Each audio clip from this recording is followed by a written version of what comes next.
வணக்கம் ஃப்ரெண்ட்ஸ், எல்லாரும் நல்லா இருக்கிறீங்களா? நானும் நல்லா இருக்கிறேன். இன்றைக்கு நான் உங்களுக்கு செய்து காட்ட போகிறது ஹோல் மீல் பிரெட் வச்சு ஒரு வெஜ் கொத்து தான் நான் செய்து காட்ட போகிறேன். வாங்கோ, தாமதிக்காமல் வீடியோக்குள்ளே போகலாம்.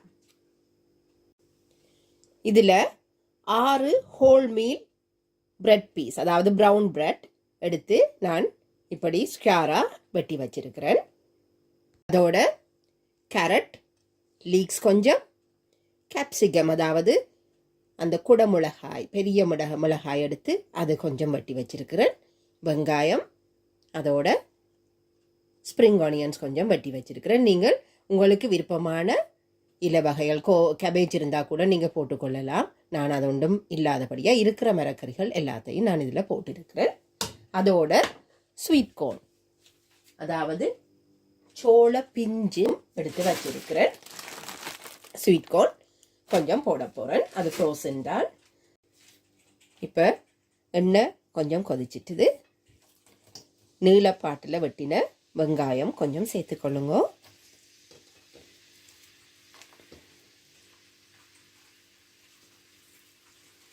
அதோடு சேர்த்து கொஞ்சம் பெருஞ்சீரகம், ஃபெனல் சீட்ஸ் கொஞ்சம் போட்டுக்கொள்ளுங்க.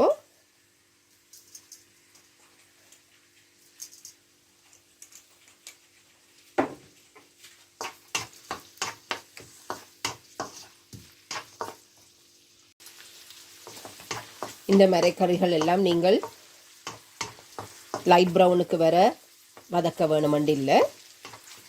இதில் வெங்காயம் ஒரு கண்ணாடி பதத்துக்கு வரவே நான் மற்ற எல்லா மரக்கறிகளும் வெட்டி வைத்திருந்த ஸ்ப்ரிங் ஆனியன்ஸ், கேரட், லீக்ஸ், அதோட கேப்சிகம், இந்த பீஸ் எல்லாத்தையுமே நான் இதோட சேர்த்துட்டேன்.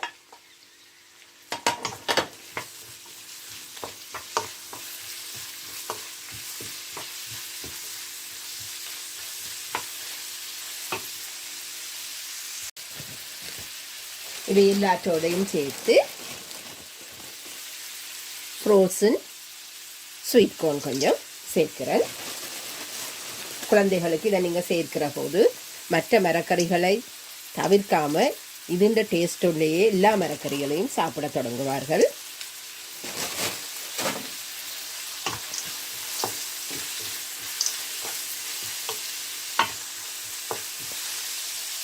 ஃப்ரீஸ் பண்ணி உள்ளியும் இஞ்சியும் பேஸ்ட் வச்சிருக்கிறேன். நான் இஞ்சி பேஸ்ட் இப்படி நான் வெட்டி ஒரு சின்ன துண்டும், இது உள்ளி பேஸ்ட். இப்போ இது அந்த ஹீட்டில் போட்டான்னு அது மெல்ட் ஆகிடும்.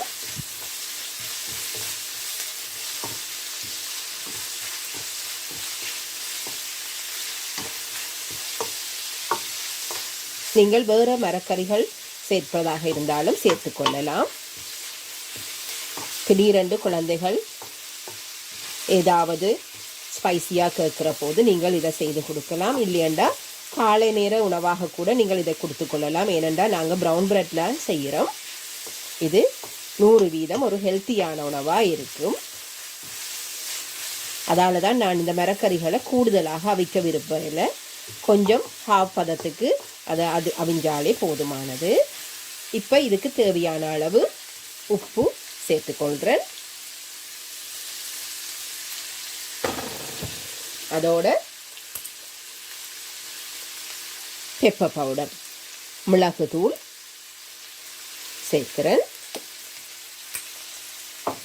அதோட சாதாரண சில்லி பவுடர், அதாவது கறி பவுடர். நீங்கள் சில்லி பொடி தனியாக, தனியா கூட சேர்த்துக்கொள்ளலாம். இது சாதாரண கறி பவுடர். அதோட மஞ்சள் தூள் தேவையான அளவு சேர்த்துக்கொள்ளுங்க.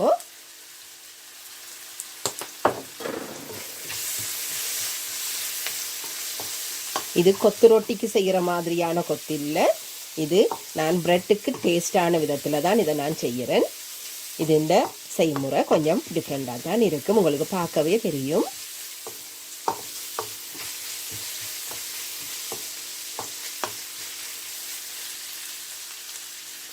பாருங்க, இது எல்லா சரக்குகளோடு சேர்த்து நான் இதில் கொஞ்சமாக பிரியாணி மசாலா தூள் கொஞ்சம் இதில் சேர்த்துக்கொள்ளுறேன். அது வாசனைக்காகவும் கொஞ்சமான ஒரு டேஸ்ட்டையும் கூட்டி கொடுக்கும். அதுக்காகத்தான் பிரியாணி மசாலா கொஞ்சம் இதோட சேர்த்துக்கொள்ளுறேன்.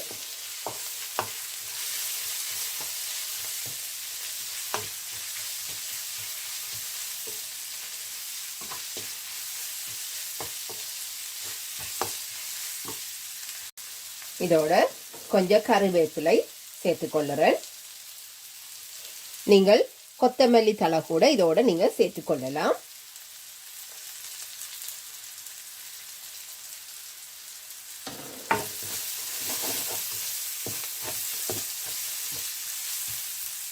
இதில் 2 தக்காளி பழம் எடுத்து அடித்து வச்சிருக்கிறேன். நான் பிளெண்ட் பண்ணி எடுத்து வச்சிருக்கிறேன். அதை இதோட சேர்த்துக்கொள்ளுறேன். அதோட ஒரு 1/2 கப் தண்ணியும் நான் இதில் சேர்த்துக்கொள்கிறேன். நீங்கள் யோசிக்க தேவையில்லை, என்னடா ப்ரெட்டை வந்து இப்படி ஒரு தண்ணி கலக்கியில் நான் மிக்ஸ் பண்ண போகிறேன் என்று சொல்லி நீங்கள் யோசிக்க வேண்டாம். அது நன்றாகவே டேஸ்டாக கூட களிப்பதம் இல்லாமல் வடிவாக எடுக்கலாம். நீங்கள் தொடர்ந்து இதை பார்த்து கொள்ளுங்க முடியும் வரையும். இப்போ இதை கொஞ்ச நேரம் நாங்கள் கொதிக்க விட போகிறோம். அதுக்கு முதல்ல கொஞ்சம் உப்பு உரைப்பு ரெண்டையுமே நீங்கள் பார்த்து கொள்ளுங்க. நான் கொஞ்சம் இன்னும் உப்பு போட போகிறேன்.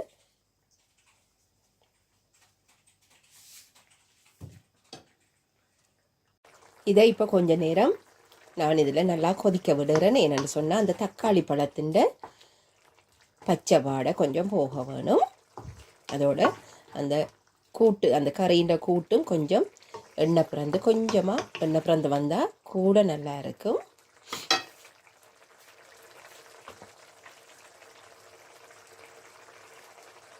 இந்த கறியோடைய திக்னஸ் வந்து உங்களுக்கு இதில் பார்க்கவே தெரியும். இந்த பதத்தில் நான் இப்போ வெட்டி வச்சிருந்த இந்த பிரெட் துண்டுகள் எல்லாம் போட போகிறேன். போட்டுட்டு உடனடியாக நீங்கள் அந்த கறியை மிக்ஸ் பண்ண வேணும். அப்போ தான் எல்லா பிரெட் துண்டுலையும் அது சம அளவாக கலந்து கொள்ளும்.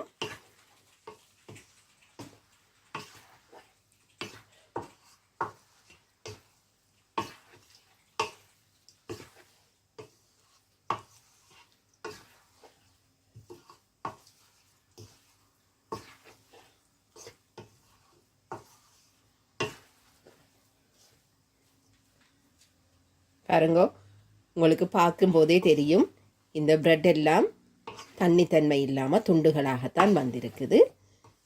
நீங்கள் செய்ய வேண்டியது, அது அடியில் இருக்கிற கறியில் பிரெட்டை ஊற விடாத அளவுக்கு உடனடியாகவே கரண்டியை போட்டு நீங்கள் இப்படி எல்லா பிரெட் துண்டுலையும் படுற மாதிரி நீங்கள்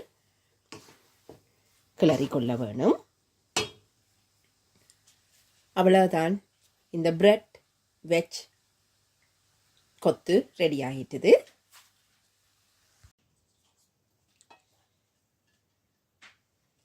இதுதான் இன்றைக்கு நான் செய்த பிரெட் வெஜிடபிள் கொத்து. பாருங்க, பார்க்கவும் நல்ல கலர்ஃபுல்லாக இருக்கு. சுவையும் காரமும் கூட நல்லா இருக்கு. நீங்களும் ஒரு முறை செய்து பாருங்க. உங்களோட வீட்டிலையும் எல்லாருக்கும் இது பிடிக்கக்கூடியதாக இருக்கும் என்று நம்புகிறேன். மீண்டும் இன்னொரு சூப்பரான வீடியோவோட உங்களை சந்திக்கிறேன். தேங்க்யூ. பாய்.